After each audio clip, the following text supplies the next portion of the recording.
کہ اب مطلب ہمارا تو المیہ ہے نا کہ ہمیں بدترین بزدلوں کے ساتھ جو ہے نا ہمارا پالا پڑا ہے. بھائی کائنات کے بزدل ترین، کمینے ترین، غلیظ ترین، ذلیل ترین لوگ ہیں. میں اس قوم کا بندہ ہوں کہ جس قوم کو ایسی فوج ملی ہے کہ جس کی ماں جو ہے اس کو روانہ کرتی ہے محاذ کے اوپر، دعائیں دے کے کہ اللہ تعالیٰ تجھے جام شہادت پلائے. تو پاکستان کے اندر انفارچونیٹلی جو اندرونی سازشیں اور خلفشار مچائے گئے وہ بلوچستان کی سرزمین کو استعمال کیا گیا.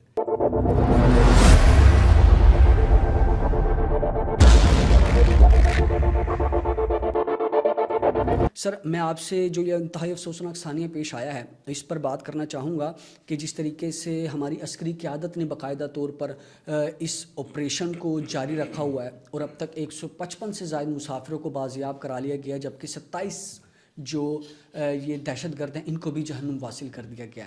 کیا کہیں گے کس طریقے سے یہ ملک کے دشمن عناصر ان کو کیسے ناکامی میسر آئے گی؟ بسم اللہ الرحمن الرحیم. تاریخ کے انتہائی افسوسناک موڑ پر اور جہاں ایک بڑا سانحہ جو ہے اس قوم کو دوچار کرنے کی ایک مضموم کوشش کی گئی. پہلے تو جتنے لوگ اس میں زخمی ہیں اور جو جام شہادت نوش کر چکے ان کی جلد صحت یابی اور ان کے درجات کی بلندی کے لیے دعا کرو. آمین ثم آمین. اور ساتھ ہی اس موقع کے اوپر میں سمجھتا ہوں کہ یہ کرۂ ارض کی سب سے بہادر ترین افواج یعنی کہ افواج پاکستان کو خراج تحسین بھی پیش کرنا چاہتا ہوں. کس قدر گھٹیا، بزدل، کمینگی کی حد تک گرے ہوئے اور اس رذالت، یعنی کہ آپ میرے پاس الفاظ میسر نہیں کہ اگر میں کہوں کہ کائنات کی جتنی ضلالتیں ہیں، جتنی خباثتیں ہیں، ان کا مجموعہ جو ہے وہ یہ دہشت گرد ہیں جو بچوں کو اور عورتوں کو نشانہ بنا رہے ہیں، جن کے نام سے عنوان سے جانے جاتے ہیں. تو ان کی جتنی مذمت کی جائے کم ہے، اور جتنا خراج تحسین اور جتنا جرت اور بہادری کے لیے پاک افواج کو، مسلح افواج کو سیلوٹ کیا جائے، ان کی اس لازوال قربانیوں کو اور پاکستانیوں کی زندگیاں بچانے کے لیے ان کے اس کارہائے نمایاں کو جتنا خراج تحسین پیش کیا جائے کم ہے. دیکھیے، یاد رکھیے کہ ہمارے ہاں ہم دنیا کی بہترین افواج میں سے ایک ہیں جو کسی بھی حالات میں، کسی بھی معاملات کے اندر عام عوام کے ساتھ کھڑی ہے، اپنی قوم، اپنے لوگوں کی جان و مال کے تحفظ کے لیے اپنی جانوں کے نذرانے نشاور کرتے چلے. بلا شبہ بزدل ترین، کمینے ترین، جیسے کہ میں نے ابتداءً کہا کہ کائنات کے کمینے ترین جو ہے وہ آپ کے دشمن ہے. بیسیکلی وہ افواج کے دشمن نہیں، اس ارض پاک کے دشمن، اس پاکستان کے دشمن، اس پاکستان کے روشن مستقبل کے دشمن ہے، اس پاکستان کے روشن کل کے مستقبل ہے. اور پاکستان کی جو ترقی کا جو استعارہ ہر روز چمکتا سے چمکتا چلا جا رہا ہے اور وہ ایک ستارے سے ماہتاب کی طرف بننے کی طرف سفر کر رہا ہے، یہ اس ترقی کے دشمن. اس افسوسناک واقعے کو لے کے، اور اگر اب میں تھوڑا سا بتانا چاہتا ہوں کہ ان کی کوئی اوقات نہیں ہے جو آپ کے مد مقابل ہیں، جو ہمارے پاکستانیوں کے مد مقابل ہیں. ان کی تو تعریف میں کر چکا کہ انتہائی کائنات کے بزدل ترین، کمینے ترین، غلیظ ترین، ذلیل ترین لوگ ہیں جو آپ کے مد مقابل ہیں، پاکستان کے مد مقابل ہیں، سبز ہلالی پرچم کے مد مقابل ہیں، ایک معصوم ننھی کلیوں کے مد مقابل ہیں. ایسے بےغیرت لوگ، میں نے تو میں بڑی تاریخ پڑھی دنیا کے جنگجوؤں کی، میں نے ان سے جیسا کبھی کمینہ، ذلیل، بدبخت نہیں دیکھا. یقین کریں سر، یہ انسان ہیومن بینگز نہیں ہیں، یہ کوئی عجیب نسل، یہ ان کے دماغ کو جو ہے نا بھیڑیے جو ہے بالکل ایسے ہی ہے. اچھا، میں لے کے جانا چاہوں گا آپ کو کہ بنیادی طور پہ کہ یہ ایکچوئل ان کی اوقات کیا ہے وہ تو میں بتا چکا. بنیادی طور پہ ہمیں سمجھنا ہوگا ہمارے جو اطراف میں ہمارے دشمن ہیں، سراؤنڈنگ میں، اور میں نام بھی لوں تو مجھے کوئی اس میں آر نہیں کہ بھارت اور افغانستان جیسا یہ جو نیکسس بنا ہوا ہے، اور یہ نیکسس کس چیز کے لیے بنا ہوا ہے؟ یہ بیسیکلی پاک افواج کے اس لیے مخالف ہے، یہ دشمن اس لیے ہے کہ میں نے ویسے بتایا کہ پاکستان کے جو معاشی اشاریے ہیں وہ اس وقت دنیا کو حیران کر رہے ہیں. وہ فکر اور جو سی پیک کا یہ جو کل ہم نے ایک پودا لگایا تھا، وہ آج تناور درخت، معاشی درخت، اور اس کے پاکستان کو ثمرات ملنا شروع ہو گئے. یہ تکلیف ان کو وہ ہے، اور اس کے لیے انہوں نے کرائے کے، بھاڑے کے، اب میرے پاس مجھے دل تو کر رہا ہے میں گالیاں دوں، بلکہ برہنہ گالیاں دوں ان حرام زادوں کو کہ جو پھر اس طریقے کی حرکتیں ان کے اعلی کاربن کی کر رہے ہیں. بھارت کا پرابلم یہ ہے جی یہ جو سمجھانا چاہ رہا ہوں یہ بڑا امپورٹنٹ ہے. یہ ایز اے طالب علم مجھے جو بات سمجھ آئی ہے اور میں چاہتا ہوں کہ آپ کے ناظرین ہم سمجھیں اس معاملے کو. یہ بیسکلی یہ تو ٹٹ پونجی ہیں, یہ تو کرائے کے قاتل ہیں, گھٹیا لوگ ہیں, ان کی تو بات نہ کیجیے. جو پیچھے بیک اینڈ ہے وہ ہمیں سمجھنے کی ضرورت ہے. دیکھیے کہ پاکستان جس تیزی کے ساتھ گرداب اور مسائل سے نکل گیا اور ایک اچھی سمت کی طرف روشن ہماری اکانومی اچھی ہو رہی ہے, ہماری معیشت بہتر ہو رہی ہے. ان حالات کے اندر جو سب سے بڑا تکلیف ہے ان کو یہ ہے کہ پاکستان اسٹیبلٹی کی طرف کیوں جا رہا ہے. یہ بھارت اور افغانستان جیسے جو بزدل دشمن ہے, یہ ہمارے ہاں یہ بھی تو المیہ ہے نا کہ یہ تو آپ دنیا کے اندر جنگیں لڑی جاتی ہے کہ 1 and 1 آئیں اور ویلکم کریں. انہیں پتہ ہے تاریخ انسانی گواہ کہ بھارت نے جب بھی پاکستان کو للکارا, ہماری مسلح افواج نے, ہمارے قوم نے ان کو دھول چٹائی اور ان کو ایسی کالک سیاہی تاریخ کے نے ان کے منہ پہ ملی کہ ان کو اب جرت نہیں ہے کہ وہ آ کے فرنٹ اینڈ فرنٹ بارڈرز کے اوپر یا اعلانیہ جنگ کریں پاکستان کے اوپر, اور وہ پھر انہیں پتہ ہے کہ ان کا انجام کیا ہونے والا ہے. تو وہ اس طریقے سے گھس بیٹھیوں کو استعمال کر رہے ہیں. پاکستان کو عدم استحکام کا شکار کرنے کے لیے انہیں ہمارے اندر سے ہی جو لوگ ملے ان کا نام BLA ہے اور اس قسم کے اور گروپ ہیں. اسی طریقے سے آپ کو یہ ذہن میں رکھنا چاہیے کہ جو CPEC ہے اس وقت اپنے نقطۂ عروج پر ہے, اور جو گوادر ہے وہ اس کا مرکزی نقطہ ہے, سینٹرل پوائنٹ ہے. اور آپ کا CPEC کا میجورٹی پورشن جو ہے وہ بلوچستان میں. بالکل. اب معاملہ تو یہ ہے کہ عام آدمی, عام پاکستانی کی بلوچستان کے ایک محروم طبقات کی زندگی بدلنے والی ہے. بالکل. اور ان کی روشن صبح کا آغاز ہونے والا ہے. تو یہ تکلیف ہے کیونکہ ہمیشہ سے پاکستان کی اگر تاریخ کو پڑھ لیں تو پاکستان کے اندر انفارچونیٹلی جو اندرونی سازشیں اور خلفشار مچائے گئے وہ بلوچستان کی سرزمین کو استعمال کیا گیا. اور یہ وہ بدبخت لوگ ہیں کہ جنہوں نے اس موقع کے اوپر کہ جب جس کے ثمرات پاکستان, ہر پاکستانی کو اور سب سے زیادہ بلوچستان کو ملنے والے تھے, انہوں نے پاکستان کے اندر اندرونی خلفشار مچانے کی ناکام کوشش کی. یاد رکھیے گا, بالکل ناکام کوشش. دیکھیں قوموں کی زندگی کے اندر یہ کوئی واقعہ نہیں ہے, معنی نہیں رکھتے. ٹھیک ہے, یہ تو انہوں نے مطلب ہے کہ وہ جسے کہتے ہیں نا کہ جب گیدڑوں کی موت آتی ہے تو شہر کا رخ کرتے ہیں. انہوں نے یہی حال کیا. BLA والے گیدڑ جو ہے نا اب اپنے بلوں سے باہر نکلے, بیسیکلی وہ تو منطقی انجام تک انشاءاللہ پہنچ کے رہیں گے. سر پہنچ چکے ہیں, بلکہ فلک دیکھے گی کہ ان کی نسلیں مٹیں گی. ٹھیک ہے, ان کو کوئی جائے امان نہیں ہوگی. اور نہ صرف ان کو, ان کے پاکستان کے اندر جو ہرکارے موجود ہیں جو پاکستان سے باہر بیٹھ کے ان کو سپورٹ دے رہے ہیں, فنانشل سپورٹ دے رہے ہیں, یا جو جس بھی لیول کی ان کو سپورٹ دے رہے ہیں, اسلحہ دے رہے ہیں, یہ ان کی بھی موت کے, ان کے بھی دن گنے جا چکے ہیں. اس میں جو CPEC کی میں نے بات کی کہ CPEC کا میجورٹی پورشن جو ہے بلوچستان میں ہے, اور اس کا جو مرکزی نقطہ معراج ہے, جو عروج جسے آپ کہتے ہیں, گوادر. اور آپ نے دیکھا کہ انٹرنیشنل ایئرپورٹ بن رہا ہے وہاں, دنیا کا بہترین ایئرپورٹ, پوری دنیا کا رخ ادھر ہونا چاہیے. بھارت سرمایہ کاری آ رہی ہے. بالکل, بھارت کیا چاہ رہا ہے کہ وہ چاہ بہار کو کسی طریقے سے کامیاب مل جائے. انفارچونیٹ ہے, یہاں میں ایک اور ہمسایہ ملک کا بھی نام لینا چاہوں گا کہ وہ بھی اپنی چاہ بہار کو کامیاب کرنے کے چکر میں اور ہمارے جو CPEC ہے اس کو نیچا دکھانے کے لیے یہ حرکتیں کر رہے ہیں. اوچھے ہتھ کنڈے استعمال کر رہے ہیں. کامل یقین ہے پاکستان کی مسلح افواج اور پاکستانی بہادر پاکستانی مل کے ان عالمی سازشوں کو بے نقاب بھی کریں گے اور بری طریقے سے شکست سے دوچار بھی کریں گے.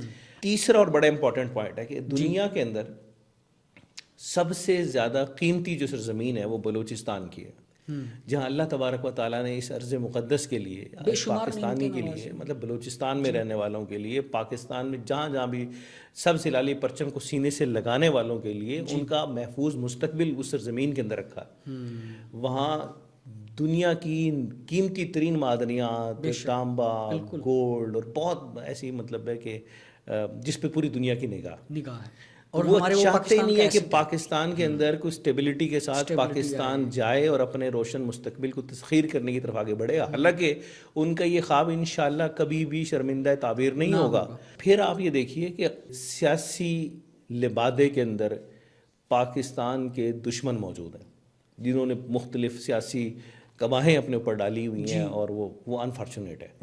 انہوں نے وہ کام کیا, کو شاید ابھی بھی کر رہے ہیں. ابھی آپ اسی جعفر ایکسپریس کے واقعے کو لے کے دیکھ لیں کہ ان کے سوشل میڈیا اکاؤنٹ سے سوشل میڈیا کو تو ٹول یوز وہ ایسی ڈیجیٹل دہشت گردی پاکستان کے خلاف کر رہے ہیں کہ آپ حیران. میں پڑھتا جا رہا تھا, مطلب وہ کہتے ہیں نا کہ پڑھتا جا اور شرماتا جا. سر ایسا محسوس ہوتا ہے ان پوسٹ کو دیکھ کے کہ ہمارے ملک کے اندر ہی ایسے شرپسند عناصر بیٹھے ہیں جو ڈائریکٹلی ان باہر بیٹھے ہوئے شرپسند عناصر سے مل کر پاکستان کی ناکامی کی کوشش کر رہے ہیں. اس میں دو ایلیمنٹ ہیں جی, انٹینشنلی اور ان انٹینشنلی. جی جی, یہ دونوں ہی ایلیمنٹ بدرجہ اتنا موجود ہیں.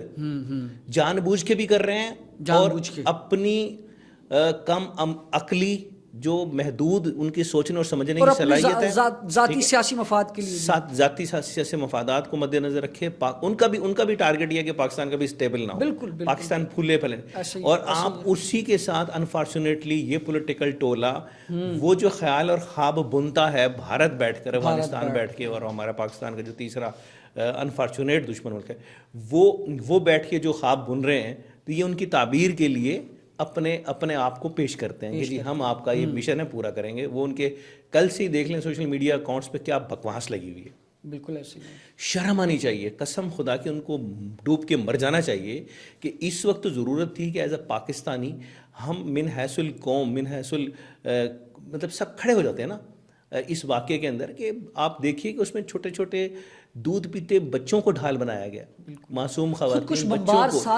اس سے بڑی بغیرتی. اچھا پھر آپ اتنے بڑے جری جوان ہیں جی, اور اتنے بڑے آپ سمجھتے ہیں کہ آپ جنگجو ہیں, تو آئے نا محاذ پہ کھلم کھلا. یہ کیا گھس بھیٹیوں کی طرح, گھٹیا بزدلوں کی طرح بچوں کو جو ہے وہ کرنا, ڈھال بنانا, خواتین کو ڈھال بنانا, اور خود ایک یعنی کہ بلوں میں گھس جانا. یعنی کہ آپ نے اس کو ریل کو اس جگہ پہ روکا کہ جہاں روشنی کا انتظام نہ ہو, وہاں آپ اتنے بزدل. اوف مائی گڈنس, کہ اب مطلب ہمارا تو المیہ ہے نا کہ ہمیں بدترین بزدلوں کے ساتھ جو ہے نا ہمارا پالا پڑا. انشاءاللہ کامل یقین اور ایمان ہے کہ منطقی انجام تک پہنچیں گے. ان کے اس ناپاک وجود سے عرض پاک کو نجات مل کے رہے گی. یہ کوئی بھول میں نہ رہے. وہ جو پولیٹیکل ان کے سرم چار بنے ہوئے ہیں وہ بھی بھول میں نہ رہیں. وہ جتنا مرضی لچ تلنے ان کے حق میں اور پاکستان کے خلاف اور مسلح افواج کے خلاف پروپیگنڈا کر لے. یہ نوشتہ دیوار ہے کہ انہوں نے خاک ہونا ہے. ناپاک تھے, ناپاک رہیں گے, ان کے عزائم نامراد ہو کے رہیں گے انشاءاللہ العزیز. اب مسلح افواج نے اتنے عرصے سے بھارت جیسے کمینے اور بزدل دشمن کو ہیڈ آن کیا ہوا ہے, ہر محاذ پہ. مطلب ہے کہ گھر میں بھی گھس کے ان کو مارا ہے, اور ان کو جب بھی انہوں نے تھوڑا سا اس اپنی ناپاک نگاہ کو پاکستان کے سبز ہلالی پرچم یا پاکستان کے سرسبز علاقوں کی طرف دیکھنے کی کوشش کی, ان کے منہ کو نوچا ہے. وہ سمجھ چکے ہیں کہ ہم ان کو ہیڈ آن نہیں کر سکتے. براہ راست جنگ لگا کے تبھی وہ یہ بری محاذ پہ, فضائی محاذ پہ, آبی محاذ پہ وہ ان کو شکست نہیں دی جا سکتی. یہ دنیا مان چکی ہے کہ پاکستان کی جو مسلح افواج ہیں اس کو آپ شکست نہیں دے سکتے, کیونکہ طاقت قوت ایمانی سے سرشار ہے. جن کا زیور, جن کا موت شہادت جن کی منزل ہے. یار میری منزل ہی جب شہادت ہو تو اس سے بڑھ کر تو کوئی چیز باقی نہیں رہتی. میری ماں نے مجھے فوج میں بھیجتے ہوئے, ہم الحمدللہ ایسی سرخیل فوج کے مطلب پاکستان حامل ہے. میں اس قوم کا بندہ ہوں کہ جس قوم کو ایسی فوج ملی ہے کہ جس کی ماں جو ہے اس کو روانہ کرتی ہے محاذ کے, دعائیں دے کے کہ اللہ تعالیٰ تجھے جام شہادت پلائے. تو آپ ایسی فوج کو شکست نہیں دے سکتے. یہ آپ اس قسم کی ایسی سوچ کو شکست نہیں دی جا سکتی. تو ان حالات میں ضرورت کس بات کی ہے کہ ہمیں اس پروپیگنڈے کو, بہت سے سادہ لہو لوگ, بہت سے پاکستانی جن کو پتہ ہی نہیں ہے کہ وہ اعلی کار بن رہے ہیں, وہ ٹول بن رہے ہیں اس کی شیئرنگ میں ٹول بن رہے ہیں. ان کو یہ بتانے کی اور سمجھانے کی ضرورت ہے کہ یہ جو جنگ ہے یہ کسی مطلب بلوچ کی یا اس کی نہیں ہے, یہ پاکستان کی جنگ ہے. یہ پاکستان ہوگا, پاکستان محفوظ ہے اور قیامت تک کے لیے بنا ہے, اور قیامت روز محشر بھی یہ پاکستان کا سبز ہلالی پرچم انشاءاللہ لہرا رہا ہوگا پوری آب و تاب کے ساتھ اور پوری جرت اور بہادری کے ساتھ انشاءاللہ پوری دنیا میں سربلند ہوگا. ان حالات میں بڑا امپورٹنٹ ہے دوست کہ ہمیں پاکستانیوں کو, مجھے اور آپ کو بیٹھ کے, جن کو اللہ نے قوت گویائی دی, بات کرنے کا ہنر دیا, ہمیں سمجھانا ہوگا اپنی قوم کو. ہمیں ان کے چہروں سے, یہ جو پاکستان کے دشمن ہیں جو سیاسی لبادے اوڑھ کے بیٹھے ہیں, یا وہ جو انسانی حقوق کے علمدار تنظیمیں, میں پوچھنا چاہتا ہوں وہ بدبخت کہاں مر گئے؟ وہ کس گندی قبر کس گور کے اندر گھس گئے, کیوں نہیں ان کو نظر آ رہی؟ کوئی آپ نے مذمت دیکھی؟ وہ جو بھاشن صاحب بیٹھ کے دیکھتے ہیں ٹی وی کے اوپر, ہر کچھ دنوں کے بعد ان کو پیٹ میں مروڑ اٹھتی ہے ایک صحافی صاحب کو, اور کہ جی وہ مطلب ہے کہ جی بلوچستان کا راگ الاپتا ہے. بلوچستان تو ہماری جن جان ہے, جن جان, وہاں کے غیور ہم ہمارے ساتھ مطلب ہے کیا, مطلب آپ کیا جو ڈسکریمنیشن پیدا کرنے کی کوشش کرتے ہو, کیا لچ تلنے کی کوشش کرتے ہو, کبھی آپ ان کو مطلب مسنگ پرسنس کے نام کے اوپر ان کو سپورٹ دینے کی کوشش کرتے ہو. بدبختو, یہ دیکھو کہ واقعہ کس نے کیا ہے, کس نے کیا. آپ ان کی آواز بننے کی ناکام کوشش کرتے ہو. چہرے تو قدرت نے آپ کے منہ سے نقاب وہ جو تھا صحافیانہ نقاب نوچ لیے, جو ایک مطلب ہے کہ وہ بنی پھرتی ہیں وہ پرکٹی, کہ جو میں چاہتا تو ہوں کہ میں ان کو اس آپ کے فورم سے ان کے نام بھی لے جائیں, ان کے حسب و نسب کو بھی بتایا جائے کہ یہ غدار ابن غدار ہی ہمارے ملک کے اندر کیسے مطلب سروائیو کر رہے ہیں. لیکن ظاہری بات ہے کہ ہمیں پھر اخلاقیات کے درس یہ سے بتاتے ہیں, مطلب ہم یہ پھر بھی امید رکھتے ہیں کہ شاید وہ کل لوٹ کے واپس مطلب اپنی منزلوں کی طرف آئیں, پاکستان جس ملک کا کھاتے ہیں, جس ملک سے پہچان ملتی ہے کہ اس سے نمک حلالی کریں. اور یہ جو حرام خوریاں ہیں, یہ جو ڈالرز کی آمد کے سلسلے ہیں, ڈالر خوری, ان کو جو ہے ان کو مقدم نہ رکھیں. پاکستانیت بڑا, جس کے سینے کے اوپر مطلب ہے کہ لا الہ الا اللہ محمد اللہ پڑھنے کے بعد تو سب سے بڑی امپورٹنس اور اس کے اوپر اللہ تعالیٰ نے ذمہ داری ڈالی ہے کہ لاکھوں مسلمانوں کی جانوں کے عظیم خون کے نذرانے سے یہ پاکستان بنا, اور یہ جو آزادی کا سورج ہے یہ طلوع ہے. تو ہم نے تو اس کے لیے اپنا سب کچھ مطلب فخر کے ساتھ کرنا ہے. اللہ سے دعا کرتا ہوں کہ اللہ ان کو بدبختوں کو ہدایت دے, کیونکہ انسانی حقوق کی تنظیموں کے نام پہ ان بدبختوں کو, ان ظالموں کو, ان درندوں کو دیکھے نا. وہ اب جا کے کل کس طریقے سے, ابھی بھی کئی گھنٹے ہو گئے ہیں انہوں نے ہاسٹائل بنایا ہوا معصوم بچوں کو, خواتین کو. اور شرم آنی چاہیے بدبختوں, ان کے لیے بات کرتے ہو آپ. میری دلی خواہش ہے کہ اس وقت ریاست کو بے رحم انسٹاپیبل بے رحم آپریشن کرنے کی ضرورت ہے ان کے ناپاک وجودوں سے, جنہوں نے مطلب ہے کہ یہ جو جعفر ایکسپریس جیسے واقعات یہ ہو رہے, اور جس طریقے سے عام پاکستانیوں کو مطلب ہے کہ وہ بیسکلی کیا کرتے ہیں کہ عام پاکستانی, یار پنجابی پرابلم نہیں ہے ان کا, پرابلم ہے کہ محب وطن سفر کر رہا ہے, جس نے بلوچستان کو اپنی جند جان سمجھا اور وہ روزگار وہاں محنت کرنے کے لیے وہاں آیا. اس مزدور نے تو ڈسکریمنیشن نہیں سمجھی, اس نے تو سرزمین پاک کا ٹکڑا سمجھا, اپنا گھر سمجھا, اور اپنے گھر میں تھا وہ, کہ آپ اس کی پاکستانیت کو شناخت کرتے ہیں, یہ پاکستانی ہے, اس کو اتار کے آپ گولیاں مارتے ہیں بے رحمی کے ساتھ اور بزدلوں کے ساتھ. یاد رکھیے کہ دیکھیے دنیا بھر میں جو ایمبوش اٹیکس ہوتے ہیں, یہ جو بزدلانہ کارروائیاں ہوتی ہیں, یہ تھوڑا سا چیلنجنگ ضرور ہوتا ہے, لیکن ایٹ دا اینڈ انشاءاللہ یہ ان کو میں آپ کو لکھ کے دینے کو تیار ہوں. چشم فلک دیکھے گی, میں ہوں نہ ہوں, آپ ہوں یا نہ ہوں, چشم فلک دیکھے گی کہ یہ سرزمین میں انہیں سر چھپانے کی جگہ کوئی نہیں میسر انشاءاللہ, اور ان کے دن گنے جا چکے ہیں. تو یہ پولیٹیکل یہ بھی حرام خور ہیں بدقسمتی سے, میں ان کو اگر لفظ دوں, یہ بھی سیاسی حرام خوری کر رہے ہیں نا, اس ملک کا کھا رہے ہیں, اس ملک کے اقتدار کے ایوانوں کو انجوائے کرتے ہیں, اس ملک کی پریویلیجز لیتے ہیں, اور پھر اس ملک پہ جب بھی کڑا وقت آتا ہے سب سے زیادہ تنقید یہ کرتے ہیں, سب سے زیادہ ان کو تکلیف ہوتی ہے. مطلب میرا تو ایز اے پاکستانی میرا تو فرض اور میرا حق ہے کہ مجھے تو ان حالات کے اندر اگر میں کچھ نہیں کر سکتا, ایٹ لیسٹ میں اپنی زبان سے مطلب کہ کچھ ایسا بولوں کہ یکجہتی کا مظاہرہ کروں. یہ تو بدبخت ان کی بھارت کے, افغانستان کے اور ایک اور ہمسایہ ملک مطلب انفارچونیٹ ہے, ان کے سرمایے سے جو اسلحہ نکل رہا ہے گولیوں کی صورت میں, اور جو پاکستانیوں کے جسموں میں پیوست ہو رہا ہے, ان حرام زادوں کی زبانوں سے گولیاں اور بارود نکل رہا ہے پاکستان کے خلاف. جو اپنی جان کو لے کر اس سرزمین کی حفاظت کے لیے سپاہی, ہمارا فوجی دلیر پاکستانی اپنے وطن کی حفاظت کے لیے وہاں کھڑا ہے, یہ بدبخت ان پہ بھونک رہے ہیں. ان کی زبانوں کو گدیوں سے نکالنے کا وقت آ گیا ہے. میرا اپنا خیال ہے, میں معافی دے دیں مجھے, اس وقت ریاست کو انف از انف, بہت ہو گیا. بڑی قربانیاں اس قوم نے دے لی. پاک فوج نے بے شمار اپنے جری جوانوں کو اس سرزمین کے لیے مصلحت پسندی, میں اگر لفظ استعمال کروں تو بے جانا ہوگا, مصلحت پسندی اختیار کرتے ہوئے بہت لازوال قربانیاں دے لی. بس انف از انف.